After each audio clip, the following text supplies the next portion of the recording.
السلام علیکم ورحمۃ اللہ وبرکاتہ. په خیر رالی څنګه یې ښه صحتونه دي ښه دي؟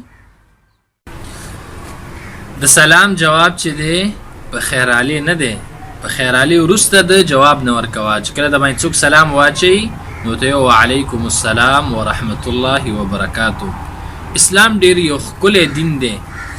کله چې مخامخ کېږي مسلمانان نو د اسلام احکامات دا دي چې یو بل ته سلام واچوي. دا یوه دعا ده، السلام علیکم ورحمت الله وبرکاتہ. نو جواب کې بیرته به ته همغه دعا کې وعلیکم السلام ورحمت الله وبرکاتہ.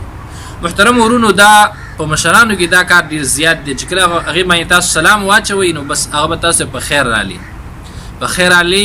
او د اهل تپوس چې څنګه یې ښي بچي څنګه یې، دا د وعلیکم السلام نه بعد هم کېدی شي.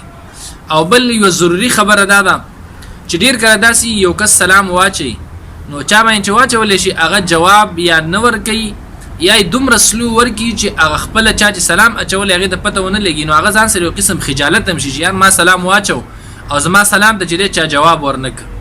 نو دا ډېره یو هغه انسان د ډېر خیر نه محرومیږي. ډېر کله بیا هغه انسان چې دی هغه بیا چا باندې سلام نه اچوي، یار سلام نه اخلي وایي.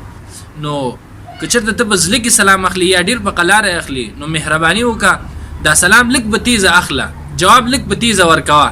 نو هغه چا چې سلام اچولی دی نو هغه به خپل کار ته چې دی ادامه ورکړي او مخکې به چې دی داسې سلامونه اچوي. ځکه حدیث کې راځي نبی کریم صلی الله علیه وسلم فرمایي وایي والذي نفسي بيده، قسم می دی په هغه ذات باندې چې زما نفس د هغې په لاس کې دی، لا تدخلوا الجنه، تاسو د جنت ته نشئ داخلېدلی تر دې پورې چې تاسو ایمان رانوړئ او تاسو کامل مسلمانان کامل مؤمنان نشئ جوړېدی تر هغه وخته پورې چې تاسو یو بل سره مینه ونه کوئ، یو بل سره محبت ونه کوئ د الله سبحانه وتعالی د رضا لپاره.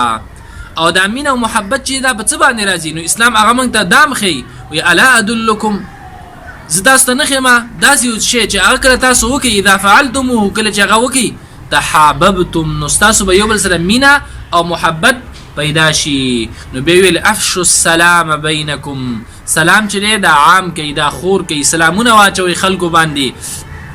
بیا د سلام دپاره آداب دي. څوک چې به ګاډي کې هغه دي په ښکته کس باندې سلام واچوي، څوک چې رواني هغه دي په ناست کس باندې سلام واچوي. او سلامونه کله چې انسان سلامونه اچي هغه انسان جنت ته داخليږي، د یو بل سره مینه محبت به دې باندې پیدا کېږي. او کله چې د مؤمن د یو بل سره محبت پیدا شو دا د الله د رضا سبب ګرځي، او کله چې د الله راضي شو نو جنت درکوي.